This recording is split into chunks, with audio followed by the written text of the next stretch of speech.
पालक मित्रांनो, मी Kishore कारसेकर, student helpline centre मध्ये आपलं सर्वांचं स्वागत आहे. तर या व्हिडिओमध्ये आपण माहिती घेणार आहोत जोही आपला नीटचा रिझल्ट डिक्लेअर झालाय. नीट रिझल्ट डिक्लेअर झाल्यापासून बऱ्याच विद्यार्थ्यांना बरेच काही प्रश्न आहेत. त्यातले काही मोजके प्रश्न घेऊन मी आता तुम्हाला या व्हिडिओमध्ये माहिती देणार आहे. पहिला प्रश्न आहे की माझा जो काही नीटचा स्कोर आहे, या स्कोर अकॉर्डिंग मला एमबीबीएस मध्ये ऍडमिशन मिळेल का? दुसरा प्रश्न आहे या ठिकाणी की माझे जे काही या ठिकाणी रँकिंग आहे, या रँकला मला कुठला रँक माझ्यासाठी सेफ रँक असणार आहे, याबद्दल सुद्धा आपण या व्हिडिओमध्ये चर्चा करणार आहोत. आणि सोबतच आपल्याला जे काही या ठिकाणी नीटचे मार्क्स आहेत, या मार्क्सच्या नंतर पुढील प्रवेश प्रक्रिया कशा पद्धतीने आहेत आणि कोणकोणत्या आहेत याबद्दल सुद्धा आपण डिस्कस करू. आणि वन बाय वन या ठिकाणी तुम्हाला प्रत्येक इन्फॉर्मेशन मी क्लिअर करणार आहे. व्हिडिओ संपल्यानंतर जर विद्यार्थ्यांना या ठिकाणी काही क्वेश्चन असतील, अडचण आहे, पेड काउन्सिलिंगचे विद्यार्थी असतील तर आपण डायरेक्टली कॉल करून आम्हाला माहिती किंवा आमच्याकडून माहिती घेऊ शकतात. पण जे विद्यार्थी पेड काउन्सिलिंगसाठी नाही, असे विद्यार्थ्यांनी कमेंट्स मध्ये विचारा किंवा व्हॉट्सअपवरती आपले प्रश्न पाठवू शकतात. ठीक आहे. तर यामध्ये सर्वात पहिल्यांदा मी आपल्याला क्लिअर करेन की ज्याही विद्यार्थ्यांना एमबीबीएस मध्ये ऍडमिशन मिळवायचंय किंवा ऍडमिशन हवं आहे, यासाठी एक्झॅक्ट सेफ रँक काय असू शकतो, हा जो मी सेफ रँक तुम्हाला सांगत आहे, हा सेफ रँक आपला असणार आहे कॅप राऊंड थर्ड पर्यंतचा. खूप महत्वाचा पॉइंट आहे, हा असणार आहे आपला कॅप राऊंड थर्ड पर्यंतचा.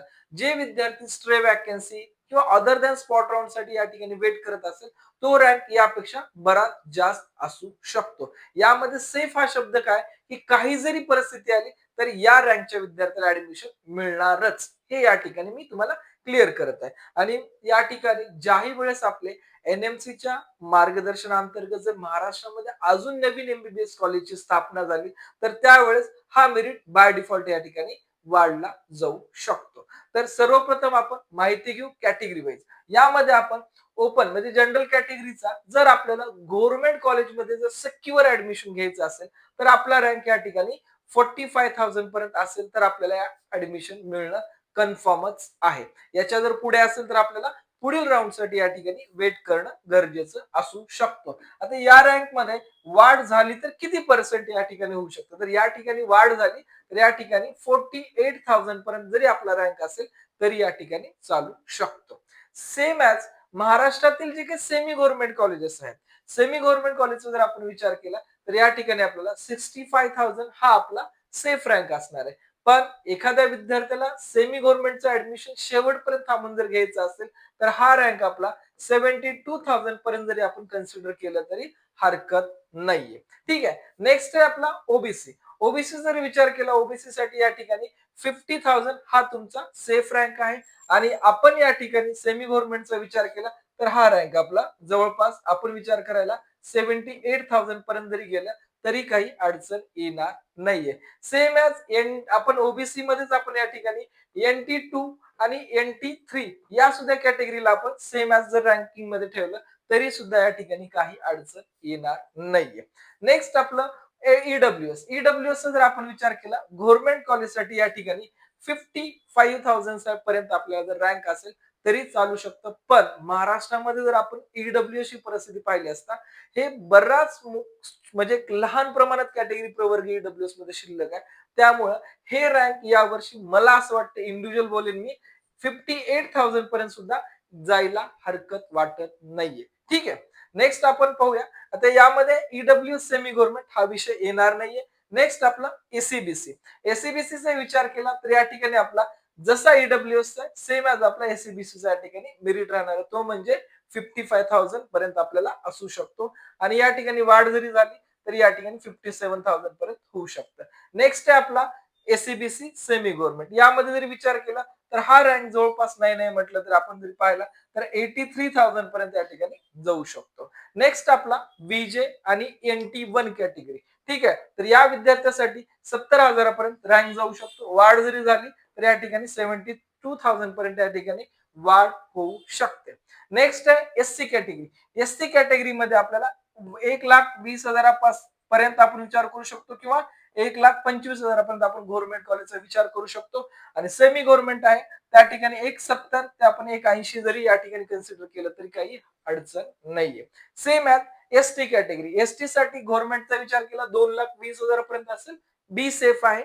आणि सेमी गव्हर्नमेंटचा विचार केला या ठिकाणी 3,20,000. एखादा विद्यार्थी शेवटपर्यंत थांबत असेल 3,35,000 जरी असेल तरी या ठिकाणी काही अडचण येणार नाही. ठीक आहे. तर ओव्हरऑल ज्याही विद्यार्थ्यांना यावर्षी सेफ रँक आहे त्याबद्दल मी तुम्हाला गव्हर्नमेंटच्याही कॉलेजची इन्फॉर्मेशन दिली आहे, सोबत सेमी गव्हर्नमेंट कॉलेजची इन्फॉर्मेशन दिली आहे. यात काही कन्फ्युजन असेल, डाऊट्स असेल कमेंट्स मध्ये विचारा. ऍज सुन ॲज पॉसिबल मी आन्सर देईलच तुम्हाला. नेक्स्ट आहे की यानंतर प्रवेश प्रक्रिया कशी असणार. आता सर्वात पहिल्यांदा आपली प्रवेश प्रक्रिया जे चालू होईल हे चालू होईल आपली एमसीसी काउन्सिलिंग. ठीक आहे. एमसीसी काउन्सिलिंग हे एक प्रकारे सेंट्रल गव्हर्नमेंटची काउन्सिलिंग असते. या काउन्सिलिंग अंतर्गत आपल्याला जेवढेही आपल्या भारतामध्ये एमबीबीएस गव्हर्नमेंट कॉलेजेस आहेत या सर्व कॉलेजच्या 15% जागा या कोट्या अंतर्गत भरल्या जात असतात. एमबीबीएस असो अथवा बीडीएस असो. सोबतच एम्स, जिपमार, एएफएमसी याच्या सुद्धा जागा याच्यातूनच भरल्या जातात. जे काही भारतामध्ये सेंट्रल युनिव्हर्सिटीज आहेत या सेंट्रल युनिव्हर्सिटीच्या सुद्धा जागा यामध्ये फिलअप केल्या जातात. आणि नेक्स्ट ईसीएस कोटा आणि जे काही विद्यार्थ्यांना मॅनेजमेंट कोट्यात ऍडमिशन घ्यायचं आहे अथवा आपलं मार्क्स खूप कमी आहेत म्हणजे अगदीच आपले मार्क 260 270 मार्क आहेत पण आपली पेइंग कॅपॅसिटी आहे 25 लाख 27 लाख पर इयर, तर आपण या डीम्ड युनिव्हर्सिटीचा सुद्धा या ठिकाणी विचार करू शकतात. ठीक आहे. तर एमसीसी काउन्सिलिंग अंतर्गत आपले एमबीबीएस आणि बीडीएस या प्रकारचे सर्व कोर्सेस या ठिकाणी कव्हर केले जातात आणि आपल्या भारतामध्ये सर्वात पहिल्यांदा जे काउन्सिलिंगची सुरुवात होते ते या एमसीसी काउन्सिलिंगची सुरुवात होते. ज्यावेळेस एमसीसी काउन्सिलिंग रजिस्ट्रेशन आणि कॅप राऊंड 1 लागतो किंवा डिस्प्ले होतो त्यानंतरच आपल्या स्टेट काउन्सिलिंगचे राऊंड डिस्प्ले होतात. तत्पूर्वी कुठल्या स्टेटचा या ठिकाणी राऊंड डिस्प्ले होऊ शकत नाही as per NMC rules and regulations. ठीक आहे. नेक्स्ट जी आपली प्रोसेस आहे एमसीसी नंतर यानंतर आपली पाहू शकतात स्टेट ऑफ महाराष्ट्र. मी डबल ट्रिपल सी थोडं स्किप करेन. आपण डायरेक्टली येणार state of Maharashtra MBBS BDS. यालाच आपण असंही म्हणू शकतो महाराष्ट्रातील ग्रुप ए ची काउन्सिलिंग. या ग्रुप ए मध्ये आपल्याला एकंदरीत एमबीबीएस आणि आपला बीडीएस या दोन काउन्सिलिंगला आपण ग्रुप ए काउन्सिलिंग कन्सिडर करायला सुद्धा काही हरकत नाहीये. या ग्रुप ए ची counselling MCC first round similarly या ठिकाणी एमबीबीएस चा फर्स्ट राऊंड या ठिकाणी अलॉटमेंट आपल्याला दिसून येणार आहे. एमसीसी ला आपल्याला रजिस्ट्रेशन चॉईस फिलिंग एकत्रच करावं लागते. स्टेट ऑफ महाराष्ट्रामध्ये आपल्याला फर्स्ट स्टेज मध्ये रजिस्ट्रेशन ऑनलाईन डॉक्युमेंट व्हेरिफिकेशन हे स्टेप फर्स्ट याच्यामध्ये आपल्याला करावी लागते. ठीक आहे. आता या काउन्सिलिंग मध्ये आपल्याला मी इन डिटेल इन्फॉर्मेशन सांगेल पुढील स्लाइड मध्ये की कशा पद्धतीने याचं रजिस्ट्रेशन आणि पुढील प्रोसेस करायची आहे. सिमिलरली ज्याही वेळेस आपला एमबीबीएस बीडीएस पार्ट कव्हर होईल ग्रुप ए चा पार्ट कव्हर होईल आपण जाणार ग्रुप 2 म्हणजे ग्रुप बी कडे. ग्रुप बी मध्ये बीएमएस बीएचएमएस बीयूएमएस आणि बीएसएमएस हे आपले कोर्सेस येतात. याची सुद्धा आपली स्टेट काउन्सिलिंग आणि सेंट्रल काउन्सिलिंग ह्या दोन्ही वेगवेगळ्या काउन्सिलिंग असतात. आता ज्या विद्यार्थ्यांचे मार्क्स खूप चांगले आहेत तेच विद्यार्थी सेंट्रलचा विचार करा. ज्या विद्यार्थ्याचे मार्क अगदी लो किंवा ऍव्हरेज मार्क्स आहेत अशा विद्यार्थ्यांनी ओनली स्टेट काउन्सिलिंगचा विचार केला तरी काही हरकत नाहीये.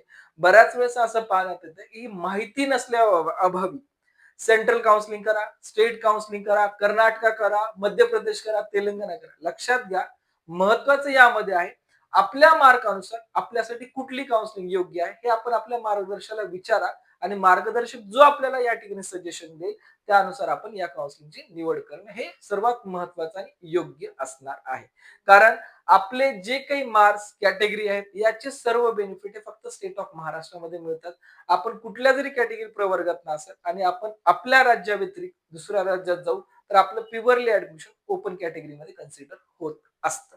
ठीक आहे. तर जे काही तुम्हाला बीएमएस ग्रुप बद्दल बी बद्दल सांगायचं असेल जसं एमसीसी मध्ये डीम युनिव्हर्सिटी आहेत सेंट्रल युनिव्हर्सिटी आहेत सेम डबल ट्रिपल सी मध्ये सुद्धा आपल्या भारतातील जेवढेही बीएमएस गव्हर्नमेंट कॉलेजेस आहेत या गव्हर्नमेंट कॉलेजच्या 15% कॉलेजची जागा सीट या ठिकाणी डबल ट्रिपल सी अंतर्गत भरल्या जातात.